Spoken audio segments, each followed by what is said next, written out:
لله رب العالمين الرحمن الرحيم مالك يوم الدين إياك نعبد وإياك نستعين اهدنا الصراط المستقيم صراط الذين أنعمت عليهم غير المغضوب عليهم ولا الضالين. بسم الله الرحمن الرحيم الحمد لله رب العالمين والصلاة والسلام على أشرف الأنبياء والمرسلين سيدنا وحبيبنا شفيعنا قرة أعيننا محمد وعلى آله وأصحابه الطيبين الطاهرين. سبحانك لا علم لنا إلا ما علمتنا إنك أنت العليم الحكيم وتب علينا إنك أنت التواب الرحيم واهدنا ووفقنا إلى صراطك المستقيم. اللهم صل وسلم وبارك على سيدنا مولانا محمد نور الذات وسر الساري في سائر الأسماء والصفات. اللهم أغننا بالعلم وزينا بالحلم وأكرمنا بالتقوى وجملنا بالعافية.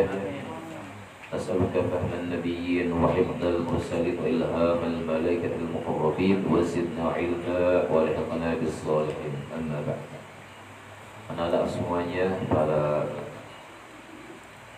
mahasantri, mahasantriwati, para pelajar, para penuntut ilmu yang dirahmati Allah Subhanahu wa taala. Alhamdulillah wa syukurillah, malam hari ini kita bisa kembali bertemu, berkumpul di majlis ini melanjutkan pengajian kita. Mudah-mudahan pertemuan kita ini diberkahi, diridhai, dirahmati Allah Subhanahu wa taala. Dibanggakan oleh Nabi Muhammad sallallahu alaihi wasallam, kita beroleh ilmu yang manfaat lahir dan batin, ilmu yang membuat kita semakin dekat, semakin bertambah takwa, semakin bertambah yakin, bertambah amal saleh, bertambah kebaikan-kebaikan kita kepada Allah Subhanahu wa taala, agar kita diridhai oleh Allah Subhanahu wa taala dan kita beroleh keselamatan dunia sampai ke akhirat, dan nantinya Allah kumpulkan kita di dalam surga bersama baginda Nabi Muhammad sallallahu alaihi wasallam, sebagaimana doa yang tadi disebutkan di dalam Maulid Dhiyaul Lami' pada bagian akhir doa. Al-Habib Umar bin Salim Al-Hafiz, beliau dalam doanya menyebutkan, Ya Rabbi wajma'na wa ahbaban lana fi darikal firdausi ya rajwana bil Mustafa salli alaihi wa alihi ma harrakat alaihi sabaa ghasana. Jadi maknanya adalah, wahai Tuhan, wahai Allah, kumpulkan kami seberataan ahbab, artinya para pengikut, para kekasih, para pecinta yang semajlis, yang seperguruan, ya kan?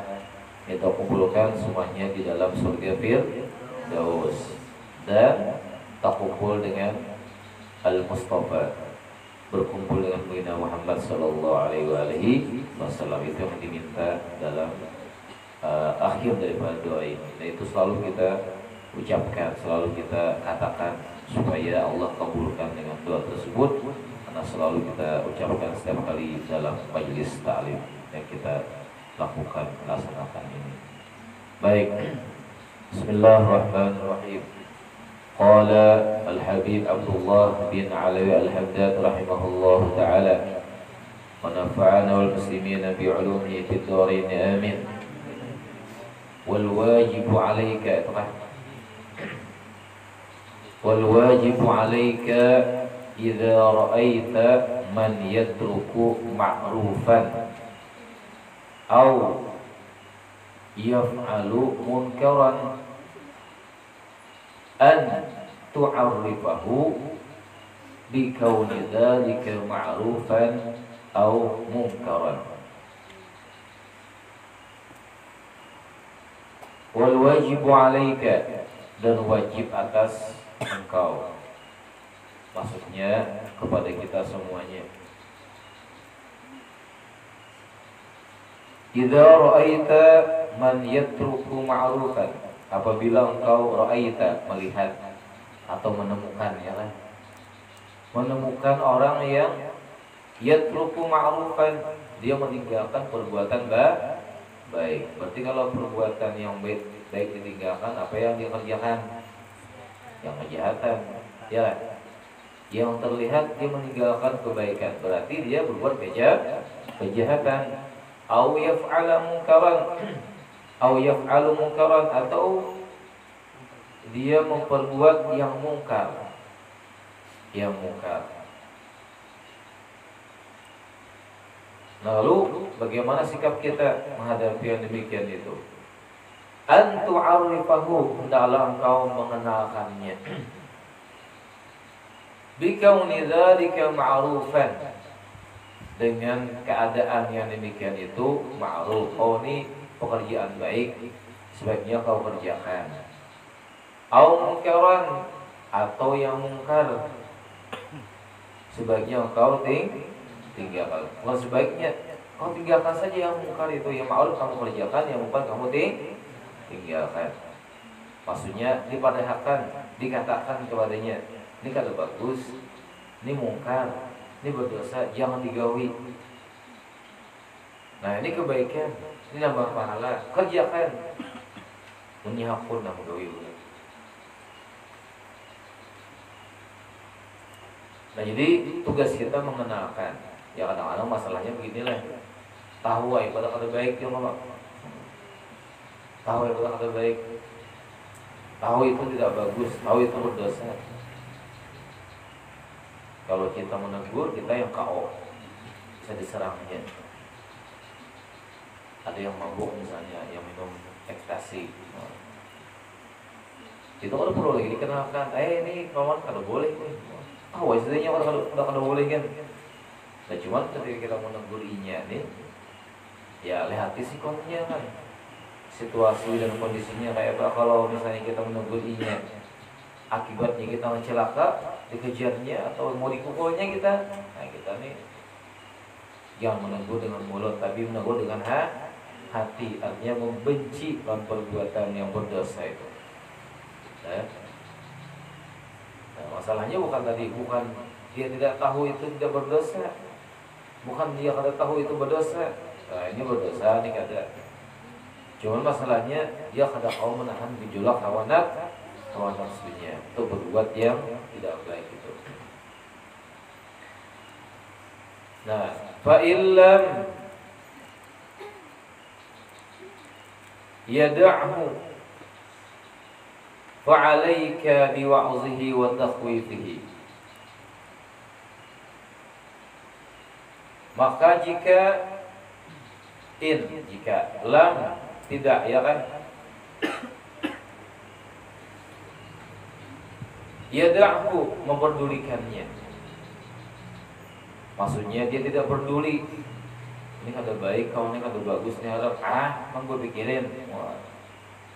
Makin ditagur, makin bamuk ya kok. Tiga, woi, itu mabuk-mabukan, ekstasi, minum jenet. Kawan ini kada boleh, kada heraninya, malah tertawakannya, malah kita disasahnya. Misalnya tuh lah. Nah, kalau dia tidak peduli dengan dikatakan kepadanya yang kada baik itu, fa'alaika biwa'zihi, maka hendaklah engkau menasihatinya ulang kepada ini kada boleh, ini hukumnya haram, ini merusak kesehatan. Coba kamu pikirkan, kamu misalnya minum 1 biji obat, di situ engkau teler, kada kau bangun, sembahyang tertinggalkan. Itu apa lagi? Karena bisa ketagihan. Di situ apa lagi? Karena akhirnya karena ketagihan bisa mencuri. Nah, sekali mencuri tetap mencuri. Ya, dia lakukan berulang kali. Karena sudah ketagihan dengan kada baik, ya kan? Nah, kita padahkan yang demikian kada boleh, yang punya orang menasihati orang. Dinasihati wa takhwifihi, dan menakuti artinya Pak, kalau pian dalam berdagang mendustai orang, karena pian habis harta pian berkahnya, bahkan nanti bisa bangkrut. Jangan dikira gara-gara menipu orang dalam berjualan harta bertambah, justru itu yang menjadi parasit harta, bisa maulah harta kita menjadi habis dan ludes. Nah, dinasihati yang oleh dipadahkan. Nah, dinasehati, dibimbing, diarahkan kepada yang baik-baik. Fa illam yanzajir. Nah,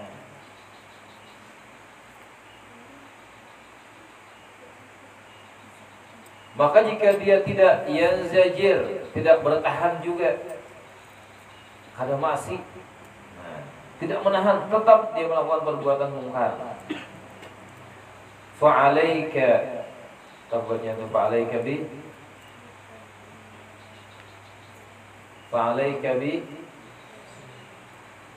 biqasrihi kan? Fa'alaika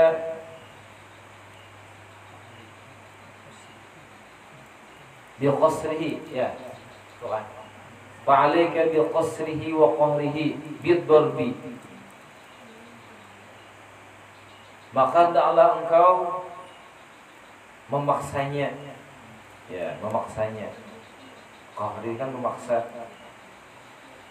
atau memperingatkannya. Nah, juga boleh ya. Maka engkau memperingatkannya atau memaksanya bid-darbi, dengan memukul, wa kasri alatil lahwil muharramat,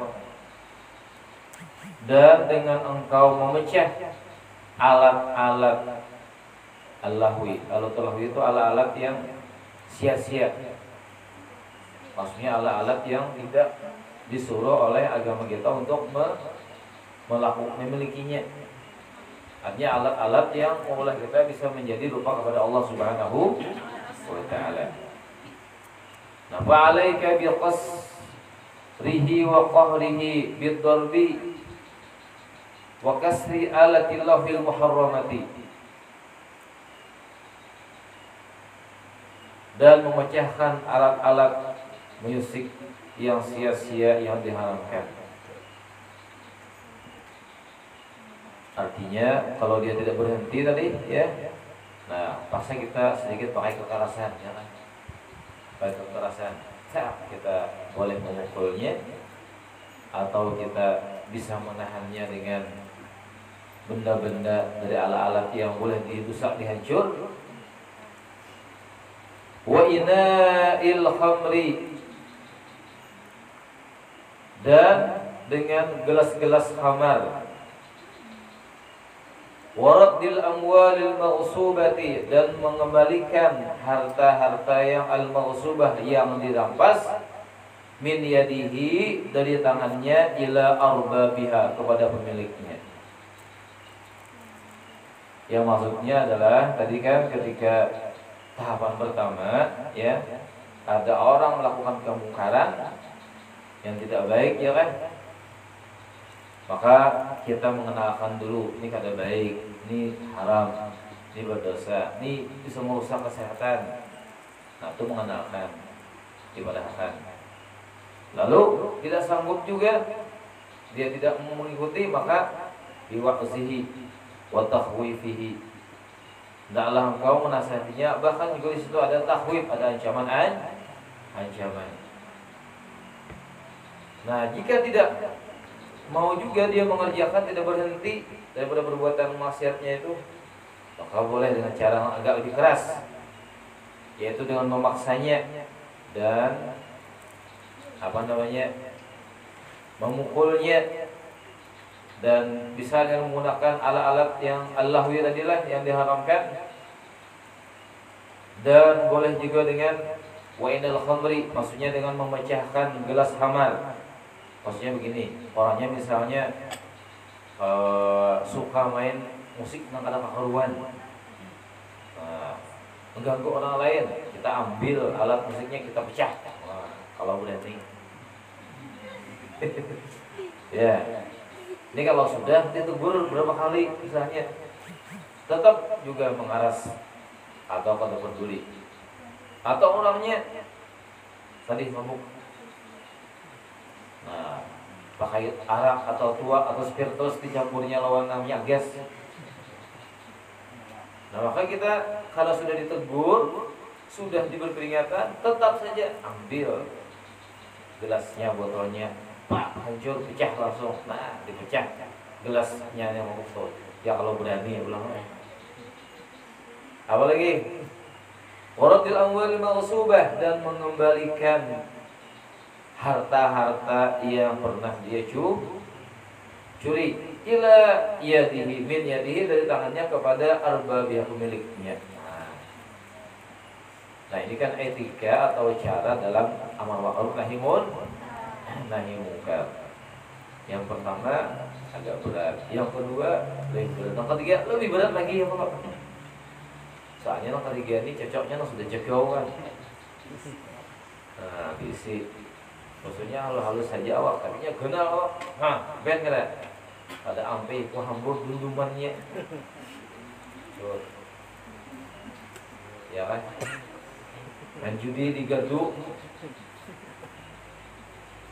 Nah kalau ada keberanian, ada kekuatan, segani habis saya dah kan dulu itu guru-guru dulu tuh kayak itu kalau usah menegur sih lewat kan sudah bukan muridnya, tapi bawanya orang dulu. Nah jadi itulah etikanya, artinya ketika berhadapan dengan keburukan-keburukan tadi, ya kan, yang tidak baik, yang perbuatan apa? Perbuatan yang maksiat, dia berbuat mungkar, ya kan?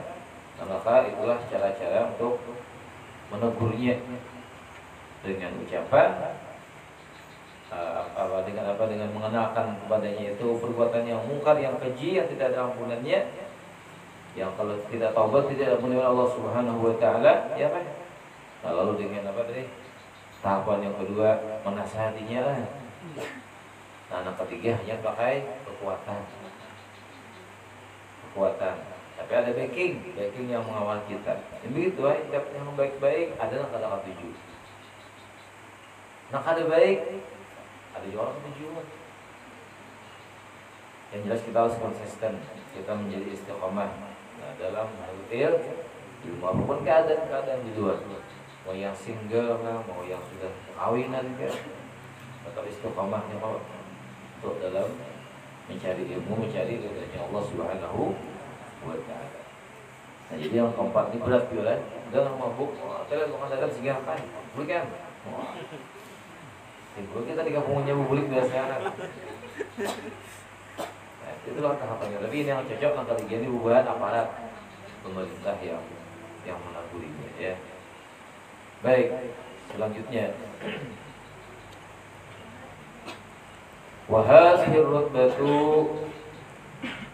Nah, dan ini peringkat yang terakhir tadi lah. La yastaqillu biha. Tidak mungkin tidak yastaqillu terlaksana biha dengannya, itu peringkat yang ketiga tadi lah. Illa man badala nafsahu lillah, kecuali orang yang badala mengorbankan dirinya karena Allah. Lah ada jaga orangnya kedua nih. Ada orang tadi di gardu berdom mainan, datang kita ambilan. Malam nih. Mana ambilan buka lagi seorang juga kan. Ini tahap ketiga nih. Berat nih. Ya kan, berat. Nah, tapi di sini disebutkan ya, apa solusinya. Jadi kalau orang yang tidak mengorbankan diri karena Allah, artinya dia rela mati demi untuk demi untuk mencari menggapai ridhanya Allah Subhanahu wa taala. Nah, jadi apa tadi? Ini tidak akan bisa terlaksana kecuali bagi orang yang betul-betul mengorbankan dirinya untuk Allah. Au kana ma'dzunan lahu min jihati sultan, atau dia orang yang diizinkan kepercayaannya min jihati sultan dari pemimpin.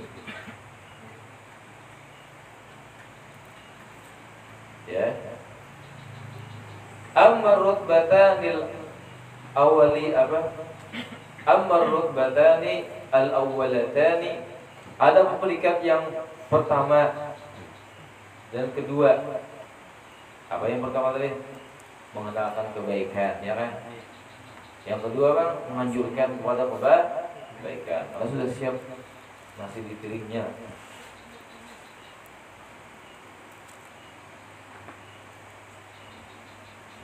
Anit ta'rif, maksud saya kata Imam Al-Haddad, ta'rif mengenalkan, wal wa'zi dan nasihati, fala yaqsuru anhuma, maka tidak akan merasa yaqsur cukup daripada nasihat itu, illa jahilun, kecuali orang yang jahil, mutakhabbitun, orang yang jahil. Mutakhabbit ini kita boleh tarikan sembarangan ya, mutakhabbit. Au alimun mufarridun, atau jadi orang alim tapi lalai. Lalai, sembahyang lalai, makanan lalai, guring lalai, pas belum mengantuk. Jadi kesimpulannya, berbuat kebaikan ini sangat dianjurkan di lapis yang masa-masa masih kecil. Semakin kita bersedekah, maka semakin banyak berkah daripada Allah Subhanahu